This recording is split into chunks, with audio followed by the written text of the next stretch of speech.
A cold wind swept across craggy rocks and over the precipitous cliffs of the Shattered Peak Mountains. It raced down, warmed by the lower altitude, and rustled the treetops at the mountain's base. Continuing its journey east, the flowing air rushed over the rapids of the River Crete and across the expansive wirewood forests that stretched for miles to the north and south.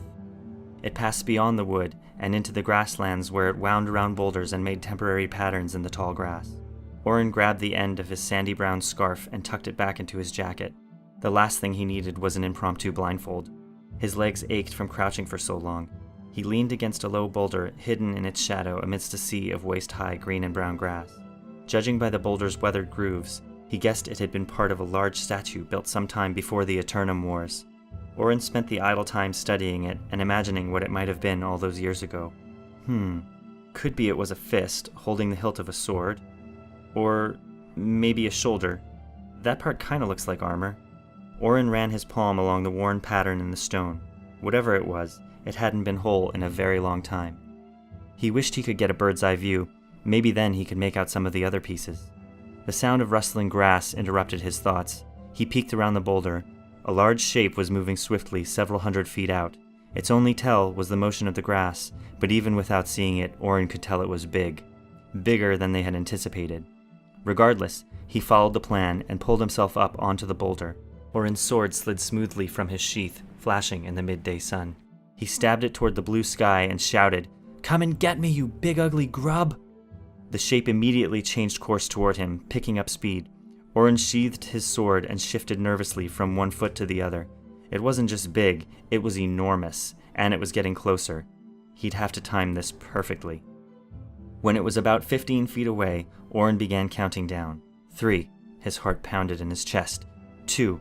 He crouched down, legs tensed like springs. 1.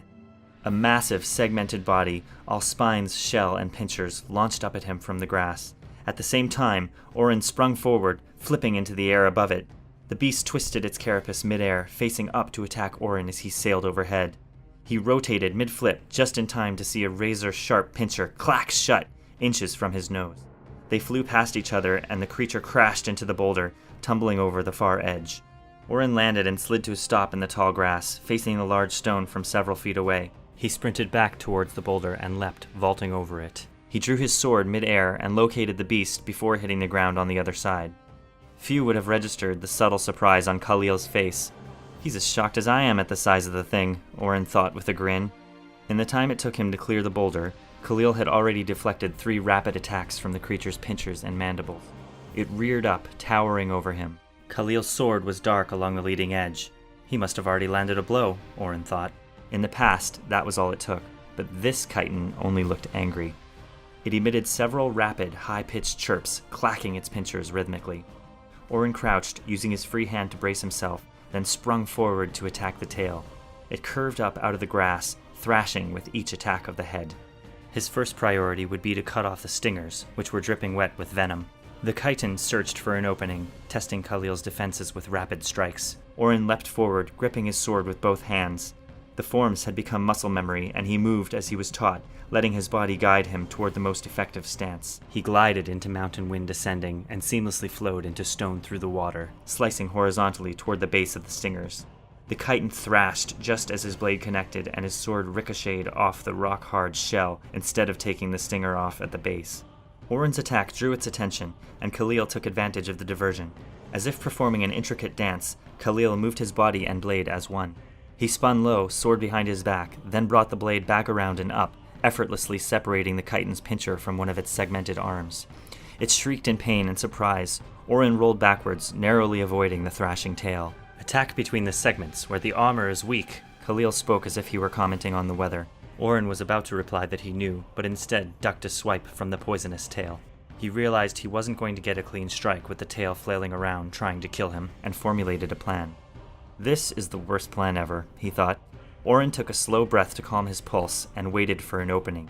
The chitin attacked Khalil again, this time with a flurry of strikes. The tail thrashed around, lending momentum to its frontal attacks.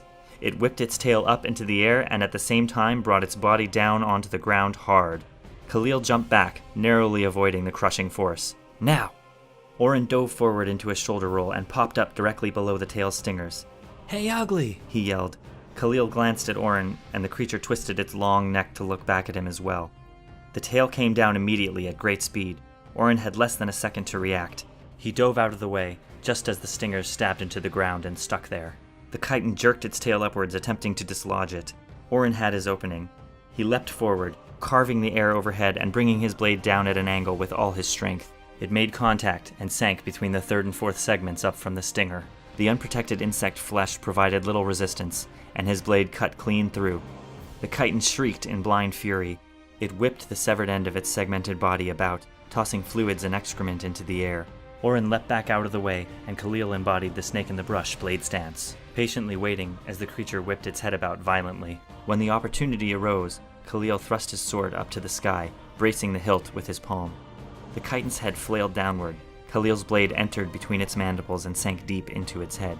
It fell to the ground with a thud, heaving in violent death spasms. Orin moved away from the amputated tail, still flopping back and forth, with a look of disgust. The end of his sword dripped with insect goop. He stood for a moment, then the euphoria hit. "Sifu, have you ever seen anything like that?" Orin asked, grinning wildly. "Ha ha! Oh man, I was standing there thinking, how am I gonna hit him if he won't hold still? So I think, if only I had a giant chitin trap. And then I remember what you said about using the environment, and I said that was a foolish risk you took." Khalil was frowning, obviously displeased. "What? Are you kidding me? I was just doing what you said. It was practically your idea." Taking unnecessary risks is like drinking from your rations when you are not thirsty. It serves no purpose and is like to get you killed. Serves no purpose? Maybe you missed the part where I cut that off. Orin pointed his sword toward the chitin tail. It flopped one more time for good measure.